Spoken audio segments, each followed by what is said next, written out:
Assalamualaikum Ustaz. Waalaikumsalam warahmatullahi wabarakatuh. Gimana caranya agar hidup kita tenang? Ya, tenangkan. Gimana caranya agar hidup kita tenang? Tenangkan. Anda kenapa sampai nggak tenang? Gitu kan? Nggak tenang itu kan perkaranya bisa karena berbuat maksiat. Ya, orang berbuat maksiat, berbuat salah itu pasti nggak tenang.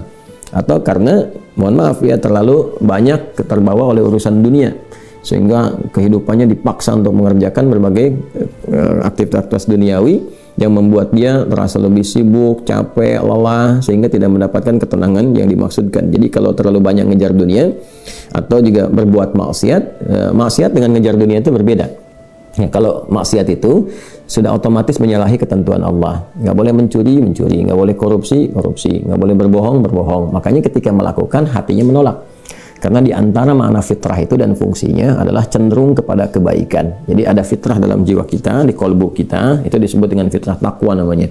Ya, Quran surah 91 Asy-Syams ayat 7-10, wa nafsin wa ma sawwaha fa'alhamaha fujuraha wa taqwaha. Nah, jiwa takwa ini yang mendorong kita selalu pada kebaikan.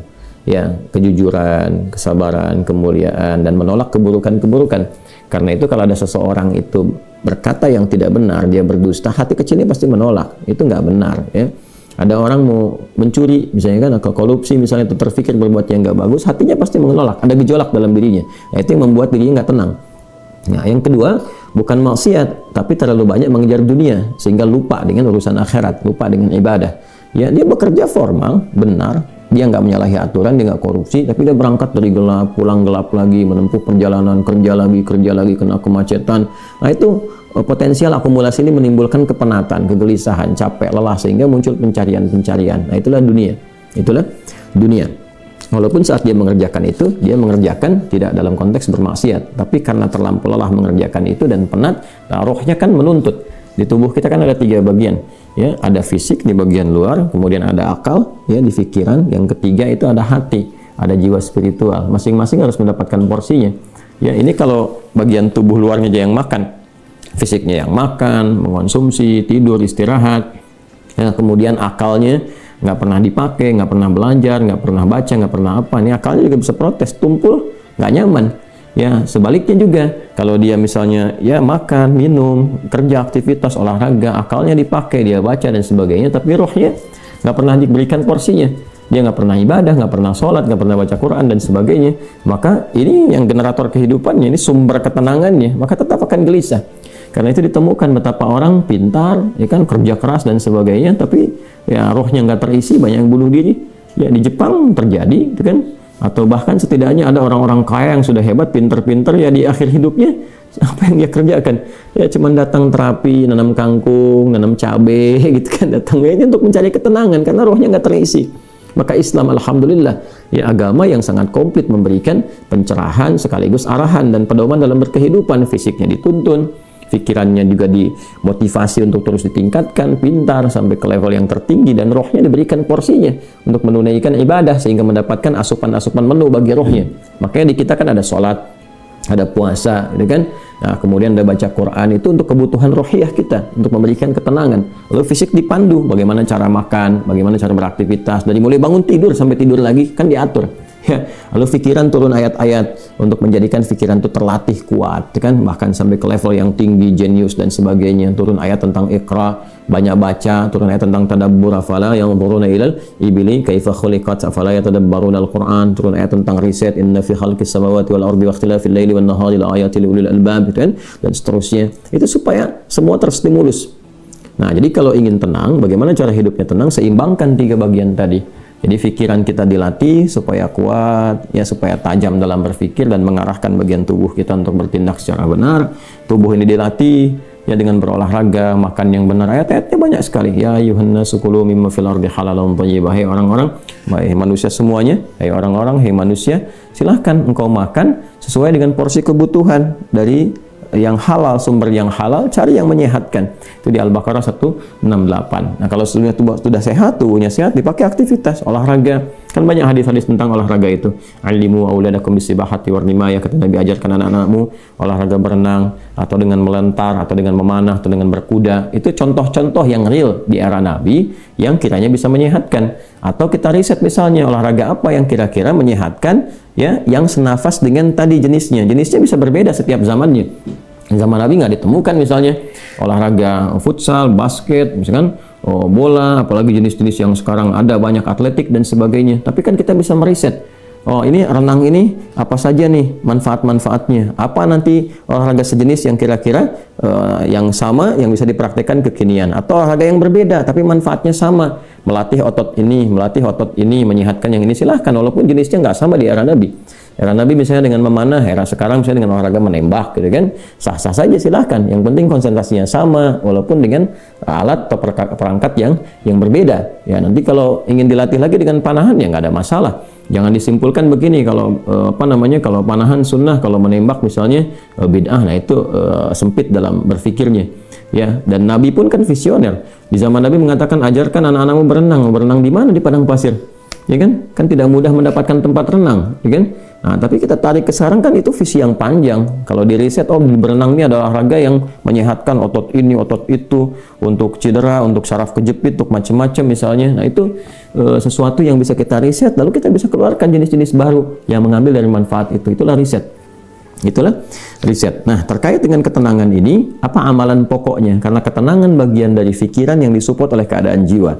Ya, intinya di kolbu. Ketenangan itu intinya di kolbu. Jadi kalau kolbunya nggak tenang, hatinya nggak nyaman, hatinya nggak tenang, itu kebawa ke pikiran.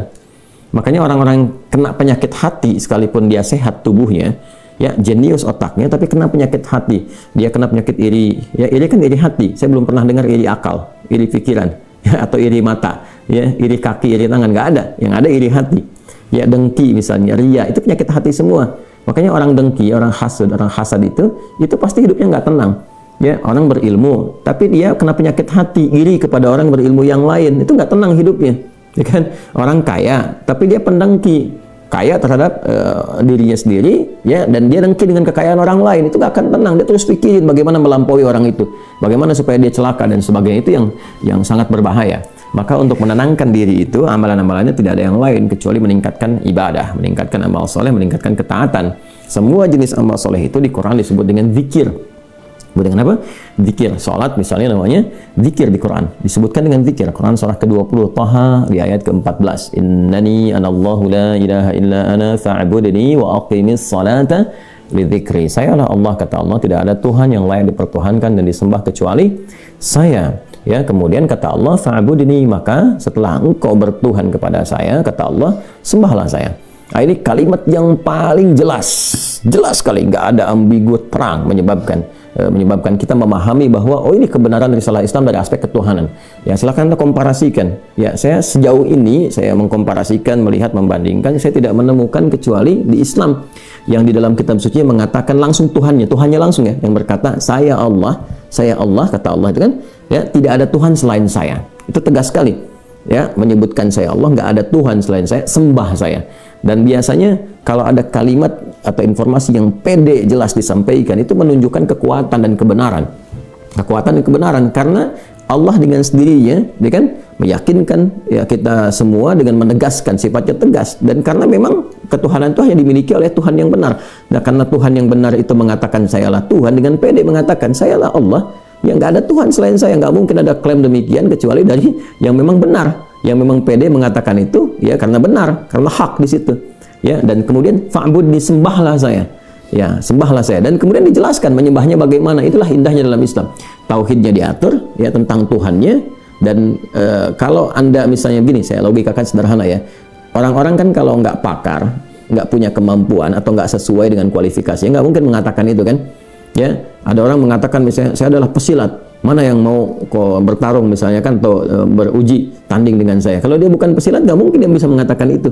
Ternyata dia bukan pesilat misalnya kan, dia cuma pesilat lidah gitu kan, bukan pesilat tangguh, dan nggak mungkin dia mengatakan, pede mengatakan demikian. ya saya lah ahli kungfu misalnya kan, silahkan ada yang ingin tanding mengetes di kungfu. Kalau dia bukan ahli kungfu nggak mungkin mengatakan demikian. Nah ini Allah mengatakan dengan jelas, sayalah Allah, nggak ada Tuhan selain saya, sembah saya. Nah bisa nggak ditemukan misalnya dimanapun tuh, termasuk di kitab-kitab yang disucikan, temukan ada nggak Tuhan yang mengatakan sayalah Tuhan, misalnya kan disebut namanya, sembah saya, kalimat itu temukan ya di Quran jelas. Kemudian fa'budni, sembah saya, wa aqimis shalah, dan tunaikan salat. Cara menyembah saya itu dengan menunaikan salat. Dan diatur. Ini indahnya dalam Islam tuh. Ya. Kemudian ditegaskan saya Allah, saya Tuhan. Kemudian nggak ada Tuhan selain saya kata Allah. Kemudian sembah saya. Cara menyembahnya pun diatur. Namanya salat, cara mengerjakannya begini. Ya, lalu ditunjuk, diutuslah Nabi Muhammad SAW untuk mengajarkan dari awal sampai akhir. Dari gerakan sampai bacaan, dari mulai hukumnya diajarkan. Ya, dari cara menghadap ke arah mana, kemudian bagaimana caranya, ya, dari mulai berwudunya bahkan sampai dengan selesainya. Ya, ini menunjukkan bahwa risalah agama ini benar. Nggak mungkin kan diada-adakan demikian. Gimana cara bisa merekayasa seperti itu terjadi? Nggak mungkin. Ya, ini dari awal sampai akhir dan nggak ada kreativitas di situ. Nggak ada kreativitas dan semua sama. Ya, orang Arab demikian, yang bukan Arab demikian. Ya, jadi nggak ada ceritanya misalnya di Arab pakai bahasa Arab, di Indonesia pakai bahasa Indonesia. Ya, di Indonesia, di Sumatera pakai bahasa Sumatera misalnya, atau di Jawa pakai bahasa Jawa. Tidak. Ya, Quran mau dimanapun pakai bahasa Arab, sholat dengan cara yang sama, menghadap tempat yang sama.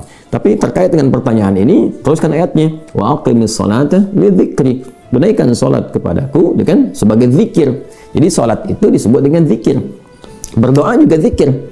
Ya, doa juga zikir. Quran surah ke-7 ayat 205. Wadhkur rabbaka fi nafsika tadarruan wa khifatan wa dunal jahri minal qaul, dan berzikirlah, berdoalah maksudnya. Zikir ini doa. Ya, berdoalah, mohon dengan sepenuh jiwamu, dengan ketenangan, gitu kan? Mintakan kepada Allah dengan penuh ketenangan.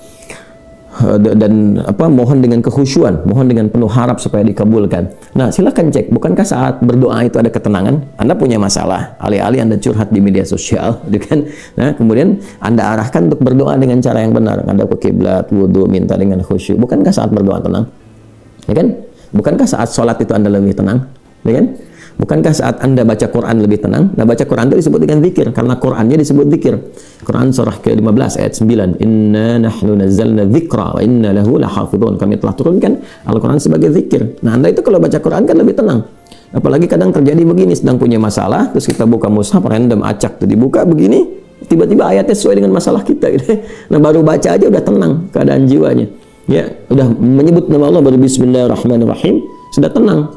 Ya, Quran surah ke-8 ayat kedua, innamal mu'minuna alladzina idza dzukirallahu wajilat qulubuhum wa idza tuliyat 'alaihim ayatuhu zadatuhum imanan wa 'ala rabbihim yatawakkalun. Jadi orang beriman itu kalau disebutkan nama Allah ada getaran konfirmasi di jiwanya, dan kalau dibacakan pada ayat-ayat Allah bertambah keimanan. Iman itu kan sumber ketenangan. Ya, makanya iman itu berasal dari kata al-aman, ulaika lahumul amnu, kan?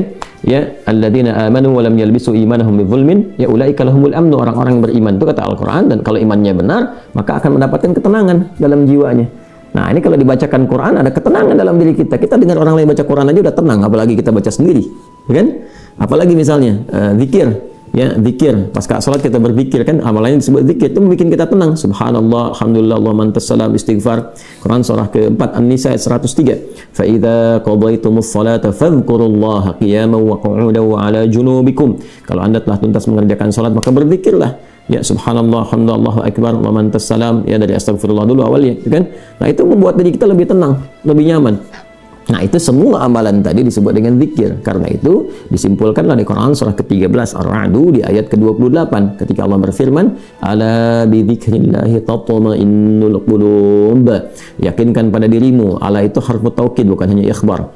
Huruf untuk menginformasikan sekaligus menguatkan informasi yang disampaikan. Saya tegaskannya, kata Allah, yakinkan pada dirimu dengan meningkatkan zikir kepada Allah, maka akan cenderung berdampak tenang kepada jiwa. Nah, jadi kalau Anda ingin tenang, saya ingin tenang, kita ingin tenang, gampangnya tingkatkan zikir. Zikir itu bentuknya ibadah, baik dengan ibadah fisik seperti sholat, baca Al-Quran, atau ibadah harta dengan bersedekah misalnya, ya, zakat itu kewajiban, infak itu tambahkan. Kalau ingin tenang, cobalah pagi-pagi cari orang-orang yang berhak mendapatkan itu sesuai dengan kualifikasi yang disampaikan Al-Quran dan hadis, jalan, temui bersedekah, nggak usah banyak dipamerkan, ya macam-macam bersedekah, sampaikan dengan tulus. Nanti Anda akan mendengar orang itu berkata, "Tak, terima kasih Pak, semoga Bapak disehatkan, keluarga juga dilancarkan rezekinya, dijaga oleh Allah kemuliaannya." Oh, itu mahal sekali. Padahal yang dikeluarkan mungkin 5.000, 10.000, tapi bagi orang-orang tertentu itu sangat berharga dan melahirkan doa yang dengan doa itu mengguncang aras dan memberikan ketenangan kepada jiwa. Kan? Wallahu ta'ala a'lam bis-shawab.